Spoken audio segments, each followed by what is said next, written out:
आतंक की सबसे बड़ी पहचान माने जाने वाला अल कायदा का आका जवाहिरी अमेरिकी ड्रोन हमले में ढेर कर दिया गया है। अल जवाहिरी ने अफगानिस्तान के काबुल में शरण ले रखी थी।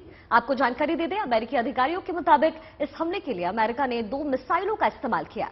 इस ड्रोन हमले को शनिवार रात 9:48 पर अंजाम दिया गया। जवाहिरी पर हमले से पहले बाइडेन ने अपनी कैबिनेट और सलाहकारों के साथ कई हफ्तों तक मीटिंग भी की थी। इस हमले को ऐसे वक्त में अंजाम दिया गया जब अफगानिस्तान में कोई भी अमेरिकी मौजूद नहीं था। जवाहिरी 11 साल से अल कायदा की कमान संभाल कर रखा था उसने, और वो कभी उसामा बिन लादेन का बेहद करीबी भी माना जाता था। इतना ही नहीं, जवाहिरी ने अमेरिका पर आतंकी हमले के मास्टरमाइंड की साजिश में मदद भी की थी। 11 सितंबर 2001 को अमेरिका पर हुए हमलों के बाद जवाहिरी लगातार छिप रहा था। इसके बाद अफगानिस्तान के पहाड़ी तोरा बोरा क्षेत्र में वो अमेरिकी हमले में बच गया। हालांकि इस हमले में उसकी पत्नी और बच्चों की मौत जरूर हुई थी।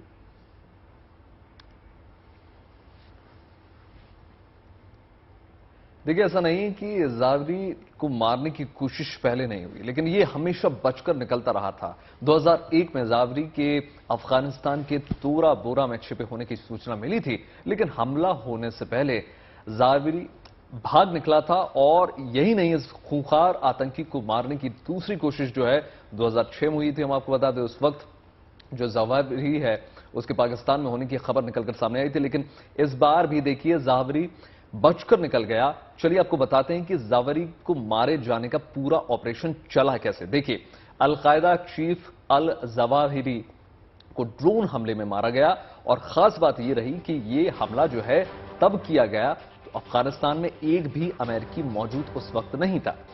हालांकि इस हमले को लेकर तालिबान तिलमिलाया हुआ नजर आ रहा है। अमेरिकी बाइडेन ने अल जवाहिरी के खात्मे से पहले कई मीटिंग्स की और पूरे ऑपरेशन को गुप्त रखने की पूरी कोशिश की, और ऐसे वो सफल भी रहे।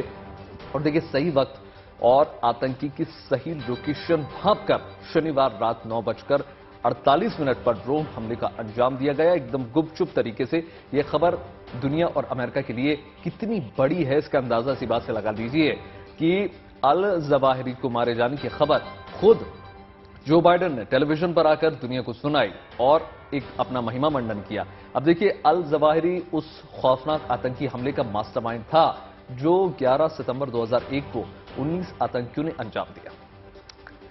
आतंकियों ने इस दौरान देखिए 4 कमर्शियल प्लेन हाईजैक कर लिए थे। आपको याद होगा, अमेरिका के वर्ल्ड ट्रेड सेंटर पर सीधे तौर पर टकरा दिया गया था, जिसमें 93 देशों के 2977 लोग मारे गए थे।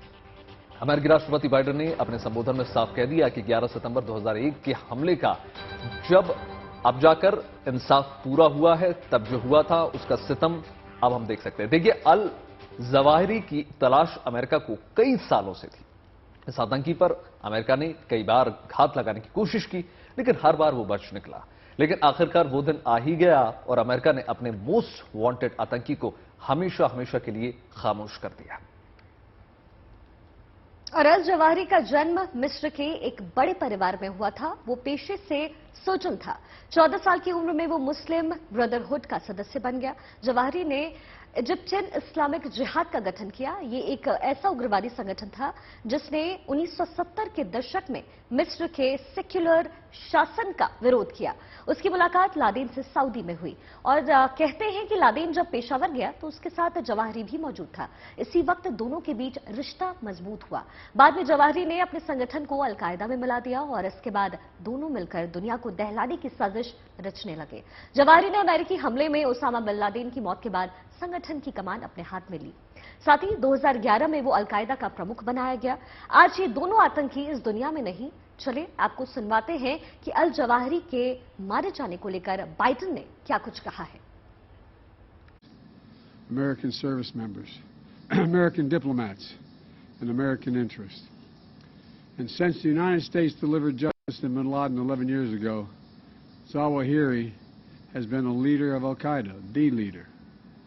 From hiding, he coordinated Al Qaeda's branches and all around the world, including setting priorities for providing operational guidance that call for and inspired attacks against U.S. targets.